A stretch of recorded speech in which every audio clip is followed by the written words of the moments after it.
Você não está progredindo devagar. Você está girando em falso. A prova definitiva não está num aplicativo ou numa planilha. Está naquele caderno de 5 anos atrás, que você abriu e encontrou a mesma lista de metas que escreveu ontem. Perder peso, mudar de carreira, aprender aquela habilidade. A ficha cai, não como uma revelação, mas como uma sentença. O problema não é a sua velocidade. O problema é que o motor nunca foi ligado. Você se tornou um especialista em planejar a viagem, mas nunca em dar a partida. E a crença silenciosa que te paralisa é uma mentira que seu cérebro adora. A de que planejar já é fazer alguma coisa. Essa mentira transformou seu planejamento num esconderijo. E a única saída é entender por que você se esconde e adotar uma única métrica que torna o auto-engano impossível. Pense na cena. A poeira no caderno antigo, a caligrafia um pouco diferente, talvez mais otimista. E então, a lista. As mesmas palavras, a mesma ambição vaga. Ficar em forma, ler mais livros, começar aquele projeto paralelo. Um arrepio percorre seu corpo, mas não é de nostalgia. É o terror do reconhecimento. Você não é uma versão melhorada daquela pessoa que escreveu a lista. Você é a mesma pessoa, apenas 5 anos mais velha, com 5 anos de desculpas acumuladas. Você se tornou um mestre dos recomeços falsos. Segunda-feira, o primeiro dia do mês, o ano novo. Cada data é uma oportunidade de reciclar a mesma promessa, limpando a culpa do ciclo anterior, sem nunca ter que encarar o fracasso real. A promessa virou o produto, não a execução. Agora, vamos fazer uma auditoria. Não é sobre sentimentos, é sobre fatos. Junte todos os seus cadernos, planners, aplicativos de notas e documentos dos últimos 5, talvez 10 anos. Sua missão é uma contagem fria e brutal. Quantas vezes a meta perder 10 quilos aparece? 3? 7?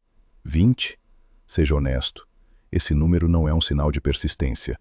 É a frequência da sua estagnação. Para cada meta repetida, anote o intervalo em dias entre a data em que você a escreveu e a data da primeira ação física e real. Não pesquisar academias, mas o dia em que você pisou em uma. Não baixar um app de idiomas, mas o dia em que completou a primeira lição. Para a maioria das metas recicladas, o tempo de espera é infinito. A ação nunca aconteceu. O resultado dessa auditoria é mais do que uma lista de fracassos. É a prova material da erosão da sua autoconfiança. Cada vez que você reescreve a mesma meta e não a cumpre, você treina seu cérebro para não acreditar na sua própria palavra. Você ensina a si mesmo, por repetição, que suas intenções são apenas ruído. Sua voz interna, que deveria ser seu maior aliado, se torna um eco de promessas quebradas. A consequência não é apenas a falta de progresso externo, mas um dano interno profundo. Você para de se levar a sério.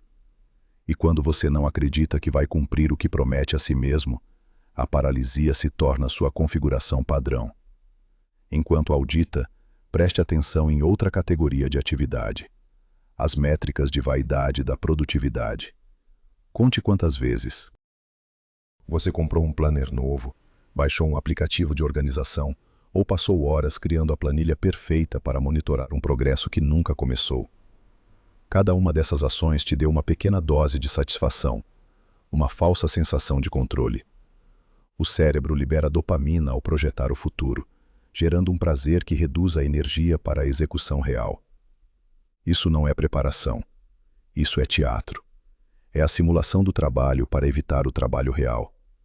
Você se mantém ocupado, mas não está se movendo.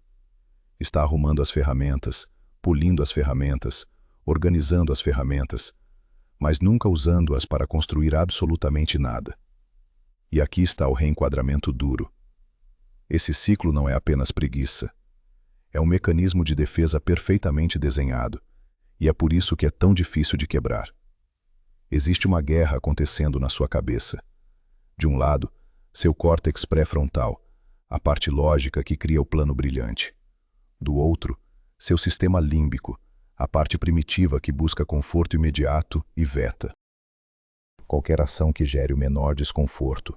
Seu sistema límbico sempre vencerá se a primeira ação for muito grande ou abstrata. Ele não entende mudar de carreira, mas entende o alívio de adiar essa tarefa assustadora por mais um dia. O planejamento se torna a trégua perfeita. Ele satisfaz a parte lógica do seu cérebro e, ao mesmo tempo, acalma a parte primitiva, que consegue o que mais queria: não fazer nada desconfortável hoje. O nome disso é viés do presente. Seu cérebro valoriza o conforto de não fazer nada agora, muito mais do que uma recompensa grandiosa e abstrata no futuro. E o planejamento é a desculpa perfeita para alimentar esse viés. Você se esconde atrás da frase: ainda estou planejando. Ela se tornou a forma mais sofisticada e socialmente aceitável de procrastinação. Ninguém pode te criticar por ser cuidadoso, por ser estratégico. Mas a estratégia virou a sua cela. Você não está esperando pelo plano perfeito. Você está se escondendo do primeiro passo imperfeito. E o custo disso é sutil, mas devastador. Sua identidade mudou silenciosamente. Você não se vê mais como um executor, mas como um planejador. A preparação não é mais uma fase. Tornou-se a sua personalidade. Você é a pessoa que está sempre prestes a começar. E prestes a é apenas outro nome para nunca. A solução, portanto, não pode ser um plano melhor. Um plano melhor é apenas uma dose mais forte da mesma droga que te adoeceu.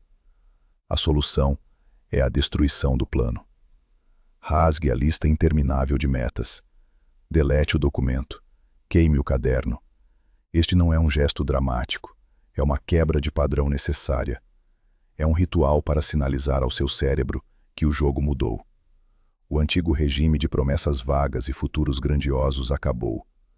Abandone a fantasia de um futuro perfeito, onde você magicamente acorda e faz tudo ao mesmo tempo.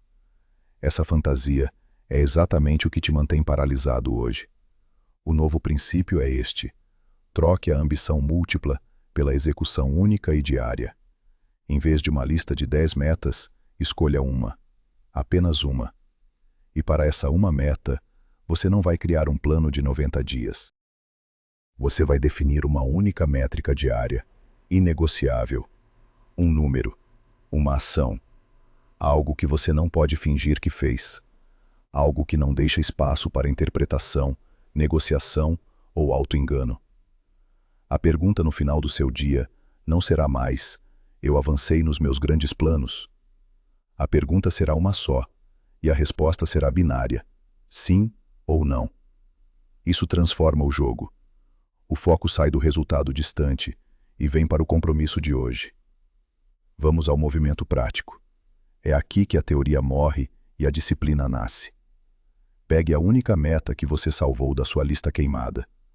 Vamos traduzi-la de uma ambição vaga para uma ação física e binária. Se sua meta é escrever um livro, sua métrica diária não é escrever. É escrever 250 palavras. No final do dia, você escreveu 250 palavras ou não? Sim ou não? Se sua meta é ficar em forma, sua métrica diária não é ir à academia. É fazer 10 flexões. Você pode fazer em casa, em 2 minutos. Você fez ou não fez? Sim ou não? Se sua meta é aprender a programar, sua métrica diária não é estudar programação. É escrever uma linha de código que funcione. Ela funcionou ou não? Sim ou não? Perceba a brutalidade e a liberdade disso. Não há como negociar com um número. Eu estava cansado, não importa. Eu não tive tempo, não importa. Eu não estava inspirado, não importa. A métrica é tão pequena que é quase um insulto não fazê-la. E é exatamente esse o ponto. Estamos diminuindo o custo de ativação, a energia necessária para vencer a inércia, a um nível tão baixo que a resistência do seu cérebro se torna irrelevante. A parte mais difícil de qualquer tarefa é começar. Ao reduzir o primeiro passo a algo que leva 30 segundos, você remove a barreira mental. Não estamos construindo um livro, ou um corpo de atleta no primeiro dia. Estamos construindo uma coisa muito mais importante: a identidade de alguém que cumpre o que diz. O objetivo real não é a meta. O objetivo é construir a identidade. Você não quer escrever um livro, você quer se tornar um escritor. Um escritor escreve hoje, mesmo que o texto seja ruim. Você não quer ter um corpo em forma, você quer se tornar alguém que não negocia com a própria saúde. E essa pessoa faz o mínimo, mesmo no pior dia. Essa mudança de foco da meta para a identidade é a chave. A meta é um ponto final no futuro. A identidade é quem você escolhe ser no presente, através da sua próxima ação. Construa a identidade e as metas se tornarão uma consequência inevitável, um subproduto da pessoa que você se tornou. Para visualizar isso, use a estratégia de não quebrar a corrente. Cada dia que você cumpre sua métrica, você marca um X no calendário. Seu único trabalho é não quebrar a corrente de X. O foco visual na sequência cria um momentum que o planejamento abstrato jamais consegue gerar. Agora, precisamos falar sobre o custo real de permanecer o mesmo. Porque a sua mente vai tentar te convencer de que este ciclo de planejamento não é tão ruim. É confortável, é seguro, mas o custo está acumulando juros compostos contra você. A perda não é linear. Adiar uma meta por 5 anos não é perder 5 anos de tempo. É perder 5 anos de crescimento e resultados compostos. Pense no princípio do 1% diário. Melhorar apenas 1% por dia em uma única ação te torna 37 vezes melhor em um ano. A inação não te mantém no zero. Ela te deixa para trás, porque o mundo ao seu redor continuou se movendo e compondo resultados. 5 anos de prática diária, mesmo que mínima, teriam te tornado um especialista. 5 anos de cuidado básico com a saúde teriam prevenido problemas que agora você talvez precise remediar. Você não perdeu tempo, você perdeu momentum. O ciclo da vergonha se alimenta disso. A culpa por não ter agido no passado te leva ao desejo de fazer um plano ainda maior, ainda mais perfeito, para compensar o tempo perdido. E esse plano grandioso é ainda mais intimidante, o que aumenta a probabilidade de você procrastinar de novo, reiniciando o looping com mais força. Você está tentando curar a paralisia com uma dose maior da própria paralisia. É um beco sem saída. A única maneira de quebrar o ciclo é aceitar um novo padrão de execução. O padrão da execução feia. O primeiro rascunho é ruim. O primeiro treino é fraco. A primeira ligação de vendas é desajeitada. A primeira linha de código é ineficiente. Ótimo. A perfeição é inimiga da execução. Pare de otimizar o que não existe. O padrão não é a perfeição amanhã. É o movimento imperfeito hoje. A prova de que você está trabalhando não é uma lista de tarefas marcada. A prova é a evidência física. O suor na sua camisa. O texto ruim na tela. O código que não compila, mas que te ensinou algo. É a realidade suja e bagunçada do progresso real. Lembre-se, um plano medíocre executado com consistência bruta sempre vence uma estratégia brilhante que permanece apenas no papel. Para viver sob este novo padrão, você precisa entender a lacuna entre intenção e ação. Estudos mostram que ter a intenção de fazer algo explica apenas de 20 a 30% da probabilidade de você realmente realizar a tarefa. O resto é estrutura, ambiente e, acima de tudo, a prática repetida de fechar essa lacuna, todos os dias, com ações que não são negociáveis. Uma meta sem uma ação imediata e física se expande para ocupar todo o tempo disponível, tornando-se eterna. É a lei de Parkinson aplicada às suas ambições. Sem um prazo real e uma ação inicial, a meta se torna um hobby de planejamento, não um projeto de execução. Por isso a urgência não é uma emoção, é uma tática. A regra das 72 horas é uma observação estatística brutal. Se uma intenção não gera uma ação física em 3 dias, a probabilidade de ela ser realizada cai para quase zero. Ela se torna apenas mais um fantasma na sua lista de metas recicladas. Portanto, a pergunta não é: o que eu quero fazer este ano? A pergunta é: qual ação física eu vou tomar sobre a minha única prioridade antes que a minha cabeça toque no travesseiro hoje à noite? Essa é a única pergunta que importa. Então, aqui está o seu desafio final. Não é para amanhã, é para agora. Feche este vídeo. Pegue sua lista de metas. Se ainda não a destruiu, escolha uma, apenas uma. Qual é a menor, mais patética ação física que você pode tomar em relação a ela nos próximos 5 minutos? Não pesquise sobre ela. Não planeje os próximos passos. Apenas execute a primeira ação física. Enviar aquele e-mail. Fazer uma única flexão. Escrever uma única frase. Queime seus navios mentais. Elimine a opção de recuar para o planejamento. O seu eu do futuro não precisa de mais um plano perfeito. Ele precisa que você, agora, mova uma única peça no tabuleiro. Faça isso. E amanhã, faça de novo. É assim que a estagnação termina. Não com um plano grandioso, mas com um compromisso sujo e real, hoje.